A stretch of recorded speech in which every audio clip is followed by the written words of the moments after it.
사랑하는 여러분, 오늘 하루는 어떠셨나요? 지금 이 시간이 안식과 쉼의 시간, 그리고 거룩한 도전이 되는 시간이 되셨으면 합니다. 여러분은 마음이 조급해질 때 어떻게 하시나요? 나름 방법이 있을 것입니다. 같이 생각해 보고 싶은 주제는 조급증입니다. 성경은 조급한 자를 미련하다고 합니다. 잠언 29장 20절 말씀에 보니 내가 말이 조급한 사람을 보느냐 그보다 미련한 자에겐 오히려 희망이 있느니라. 잠언 21장 5절 말씀에는요, 조급한 자는 궁핍함에 이르게 된다는 말씀도 기록이 되어 있습니다. 부지런한 자의 경영은 풍부함에 이를 것이나 조급한 자는 궁핍함에 이를 따름이니라. 조급함은 우리를 미련하게 하고 가난하게 만듭니다. 삶이 풍요롭고 지혜로워지기 원한다면 조급함을 버리셔야 합니다. 그렇다면 먼저 내 안에 조급함이 있는가 점검을 해봐야 합니다.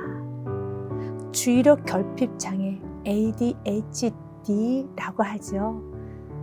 분야의 전문가인 에드워드 할로앱은 조급증을 테스트하는 20개의 항목을 만들었는데요.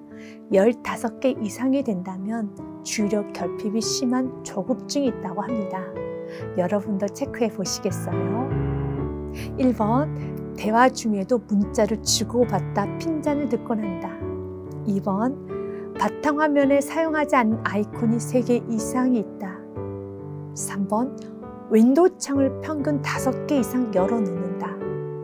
ADSL에서 광랜으로 바꿨는데도 불구하고 로딩 시간 때문에 답답함을 자주 느낀다. 책상 위에 늘 서류가 쌓여 있다. 다른 사람의 말을 중간에 잘 자른다. TV를 볼 때 쉴 새 없이 리모컨으로 채널을 돌린다. 출퇴근 시 잊어버리고 온 물건 때문에 자주 들락날락한다. 에스컬레이터에서도 올라서도 걷는다. 엘리베이터 문이 자동으로 닫히기 전에 닫힌 버튼을 누른다. 사람들이 다 내리기 전에 지하철에 올라탄다. 9회 말 야구 경기를 끝까지 지켜보지 못한다. 도로에 뛰어내려 택시를 잡거나 버스를 기다린다. 사탕을 끝까지 녹여 먹지 못한다. 미니홈피의 댓글을 확인해주는 문자 메시지 알림 기능을 신청했다. 동영상의 재생 속도를 빠르게 해서 본다. 자판기에 커피가 다 나오기 전에 꺼내다가 흘린 적이 있다. 하루를 되돌아보거나 명상에 잠기는 시간을 가진 적이 없다. 이번 주에 방영된 미드를 못 보면 잠이 안 온다. 오늘 바쁘긴 했는데 뭘 했는지 모르겠어 라는 말을 입에 달고 산다.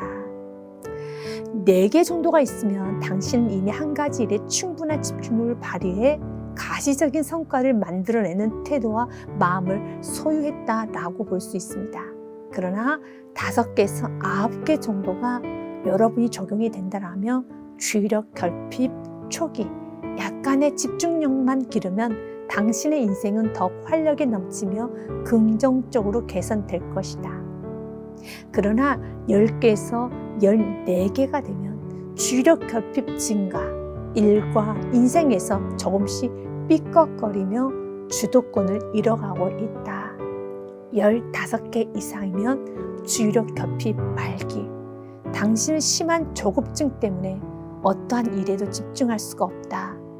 열심히 바쁘게는 살고 있으나 성과는 적어 상실감에 빠져 있다. 지금 당장 TV든 인터넷이든 끄고 고요 속에서 인생의 전반적인 태도에 대해 고민하라.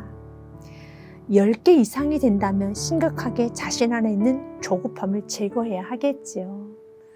조급함, 불안함은 믿음과 관련이 있는 것 같습니다. 그리스도인들이 소유해야 하는 축복 중에 하나가 평안함입니다. 문제 앞에서도 평안함을 빼앗기지 않아야 하는데요. 빼앗기지 않으려면 문제보다 더 크신 하나님을 믿는 믿음이 있어야 합니다.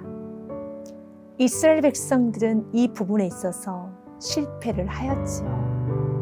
홍해 앞에서 물이 없을 때, 먹을 것이 제공되지 않았을 때, 길을 돌아가야 하는 상황이 되었을 때 그들은 두려워서 마음의 평안함을 다 빼앗겨 원망, 불평을 쏟아 놓았지요. 이스라엘 백성들은 분명 자신이 쏟아낸 말과 행동으로 인하여 후회했을 것입니다. 왜 우리가 이런 말을 하나님께 그리고 모세에게 하였을까? 그런데 문제는 또다시 반복을 한다는 것입니다. 동일한 상황에서 모세는 두려움을 하나님을 믿는 믿음으로 몰아내고 마음의 평안함을 유지했지요. 홍해 앞에서의 모세의 고백을 보겠습니다. 출애굽기 14장 13절 말씀입니다. 모세가 백성에게 이르되 너희는 두려워하지 말고 가만히 서서 여호와께서 오늘 너희를 위하여 행하시는 구원을 보라. 너희가 오늘 본 애굽 사람을 영원히 다시 보지 아니하리라. 모세도 과거 믿음이 부족하였을 때는 마음의 조급함과 두려움으로 인하여 혈기가 넘쳤습니다. 하나님은 그렇게 혈기가 넘치는 모세를 쓸 수 없어서 광야로 내몰았습니다. 그리고 40년간 양치는 목부의 생활을 하게 합니다. 40년 동안 시간을 낭비하는 것처럼 보이지만 믿음의 훈련, 인내 훈련, 온유의 훈련을 하였습니다. 그리고 그의 나이 80세 때 이스라엘 지도자로 세워졌을 때 다름이 보여졌네요.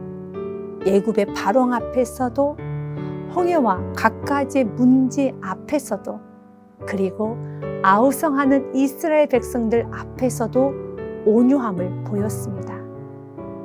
그리고 한 걸음 한 걸음씩 사명을 감당해 가기 시작했으며 모세 앞에서 홍해가 갈라졌고 바위에서 물이 솟아났고 하늘에는 만나와 메추라기 그리고 구름 기둥과 불 기둥이 받쳐주는 인생이 되었습니다. 우리 안에는 조급증이 있지요. 그 조급함으로 인하여 실수를 하고 삶이 초라해지지요. 사랑하는 여러분, 믿음을 키우세요. 조급함이 몰려오는 그 순간 하나님을 생각하세요. 그리고 하나님의 임재 안으로 들어가시기 바라겠습니다. 중요한 부분은 그 순간입니다. 나중에 생각하시면 안 되고 바로 그 순간 나의 감정이 널뛰고 마음이 조급해지고 분주해지는 바로 그때 주님을 생각해 내셔야 합니다. 오늘 이 시간에 이 은혜를 간절히 구하며 하루를 마무리하셨으면 합니다. 기도하겠습니다.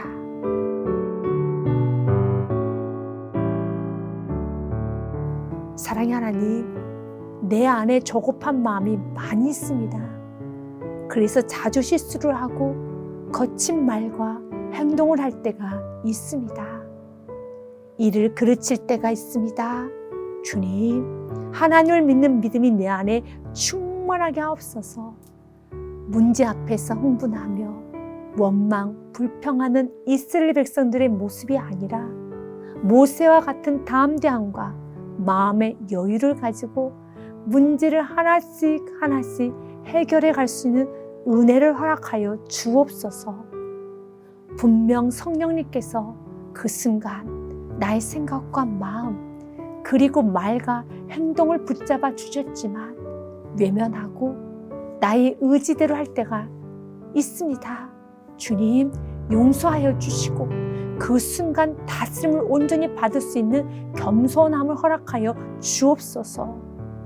하나님과 묵상의 시간, 기도하고 말씀 보는 시간을 확보하게 하옵소서. 자신의 부족함을 알면서도 예배하지도 기도하지도 말씀을 보지도 않는 자신을 회개하오니 용서하여 주시고 다시 기도하겠습니다. 말씀을 보겠습니다. 찬양하겠습니다. 예배하겠습니다. 작은 것으로부터 뒤로 미루지 않고 순종하겠습니다. 그럼에도 나를 사랑하여 주시는 주님을 참 많이 사랑합니다.